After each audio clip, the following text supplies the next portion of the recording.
یہ سب شبرات کی آمد آمد ہے، لیکن شبرات کی عبادت کو لے کر لوگوں میں ابہام پایا جاتا ہے، آپ اس کو کیسے دیکھتے ہیں؟ لیکن سب سے پہلے ہمیں یہ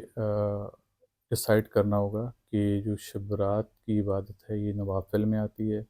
یہ سنت ہے، یا یہ فرائض میں شامل ہے۔ تو جب ہم اس مخمسے کو حل کر لیں گے تو ہمارے سامنے ایک چیز واضح ہو جائے گی۔ آ، جو فرائض کی عبادات ہوتی ہیں اس میں اجتماعیت کا ذکر ہے، جیسے قرآن میں ہے کہ آپ اللہ کے سامنے جھکنے والوں کے ساتھ جھکیں، وہ فرض عبادت کی طرف چلی جاتی ہے۔ لیکن جو عبادتیں سنت کے زمرے میں آتی ہیں، حضور اسلام کے طور طریقے کو دیکھتے ہوئے بجا لائی جاتی ہیں، یا جو نوافل کے اس میں آتی ہیں، ان نفلی عبادات کو بجا لانے کا طریقہ انفرادیت میں ہے۔ جو نفلی عبادت ہے وہ اقتباس ہی انفرادیت کے ساتھ ہے، لیکن ماضی کی جو آ، کتب ہیں، جیسے کتب احادیث ہیں، دیگر روایات کی کتابیں،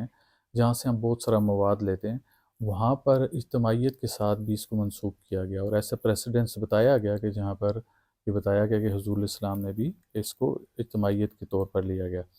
تو ایسی چیز جب ہمارے سامنے آتی ہے جہاں پر ہمیں ابہامات آ جاتے ہیں کہ آیا اس کو اجتماع کے طور پہ کیا جائے یا انفرادی طور پہ، تو پھر ہم نے یہ دیکھنا ہے کہ اگر ہم اجتماعی طور پہ کر رہے ہیں تو جو اس وقت ہے اس کو ہم کیسے یوٹیلائز کر رہے ہیں۔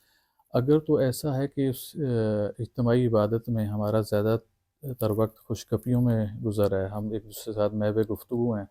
تو پھر اس سے بہتر ہے کہ آپ انفرادی عبادت کی طرف چلے جائیں۔ تو جیسا میں نے پہلے عرض کیا کہ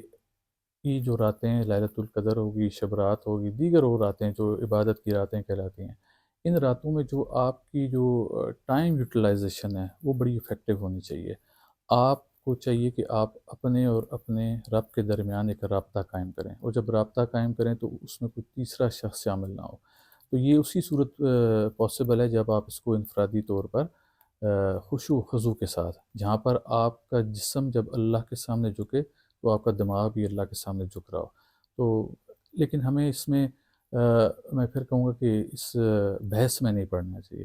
جو لوگ اسے اجتماعیت کے طور پر کرنا چاہتے ہیں وہ اجتماعی عبادت کے طور پر بجا لائیں، جو انفرادی طور پہ کرنا چاہتے ہیں وہ انفرادی طور پر کریں۔ مقصد یہ ہے کہ اس رات کو عبادت کرنی چاہیے۔